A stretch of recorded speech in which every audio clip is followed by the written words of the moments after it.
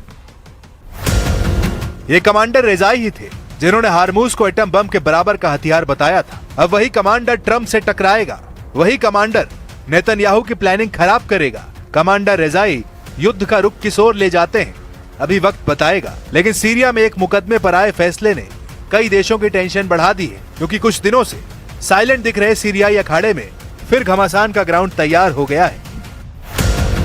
अब सीरिया से आई इन तस्वीरों की कहानी भी जान लीजिए, क्योंकि यह मुकदमा एक नए वॉर एंगल की तरफ इशारा कर रहा है। सीरिया से आई ये तस्वीरें पूर्व राष्ट्रपति के गुनाहों का हिसाब है। पिंजड़े में कैद दिख रहा आदमी कभी सीरिया का सबसे खूंखार ब्रिगेडियर जनरल था, लेकिन अब उसी के सिर पर मौत नाच रही है। सीरिया की अदालत में सिविल वॉर के दौरान वॉर क्राइम और इंसानियत के खिलाफ क्राइम के आरोपों में दोषी ठहराए जाने के बाद पूर्व राष्ट्रपति बशर अल असद को मौत की सजा सुना दी है। असद दिसंबर 2024 में तख्ता पलट के बाद परिवार समेत मॉस्को भाग गए थे, लेकिन अहमद अल शरा की हुकूमत ने असद पर मुकदमा चलाकर उन्हें फांसी पर टांगने के बंदोबस्त कर लिए हैं। असद के साथ कोर्ट ने आतिफ नजीब को भी मौत की सजा सुनाई है। आतिफ नजीब जनवरी 2025 में गिरफ्तार किए गए थे। नजीब 2011 के विद्रोह के एपिसेंटर दारा में पॉलिटिकल सिक्योरिटी के हेड थे। उस वक्त उनके एक्शन को इंसानियत के खिलाफ क्राइम साबित किया गया था। आतिफ नजीब बशर अल असद के ममेरे भाई हैं। आतिफ नजीब सीरियाई सेना के पूर्व ब्रिगेडियर जनरल हैं। बशर अल असद ने अपने पिता की मौत के बाद साल 2000 में सत्ता संभाली थी। असद के पिता हाफिज अल असद ने करीब 30 साल तक सीरिया पर शासन किया था। बशर अल असद ने दिसंबर 2024 में पद से हटाए जाने तक सत्ता संभाली थी। सीरिया में साल 2011 में गृह युद्ध शुरू हुआ था। इसे असद की सेना ने ताकत के बल पर कुचल दिया था। यह अशांति तेजी से पूरे देश में फैल गई थी, जिसका फायदा उठाकर तुर्की ने सीरिया में अपने पसंद के अहमद अल शरा को तख्ता पलट के लिए उकसाया। तब कमांडर जुलानी के नाम से कुख्यात रहे अल शरा ने कई लड़ाका ग्रुप की संयुक्त सेना बनाकर असद सरकार को उखाड़ फेंका। हालांकि असद मॉस्को भागने में कामयाब रहे। पहले भी बशर को पुतिन का सपोर्ट मिलता रहा। हालांकि अब बदले हुए हालात बशर कितने दिन तक सलामत रह पाएंगे, ये पुतिन के फैसले से तय होना है, क्योंकि हाल ही में अहमद अल शरा ने पुतिन से मुलाकात कर दोस्ती बढ़ानी शुरू कर दी है। लेकिन अल शरा की ट्रम्प से नजदीकियों को पुतिन नजरअंदाज करने को तैयार नहीं। खासकर तुर्की के एर्दोआन पर पुतिन भरोसा करने वाले नहीं, क्योंकि तुर्की ने अमेरिका से F-35 डील करने के लिए पुतिन को धोखा दिया है, जिससे सीरिया फ्रंट के एक बार फिर बारूदी बैटल ग्राउंड बनने के सिग्नल मिलने लगे हैं।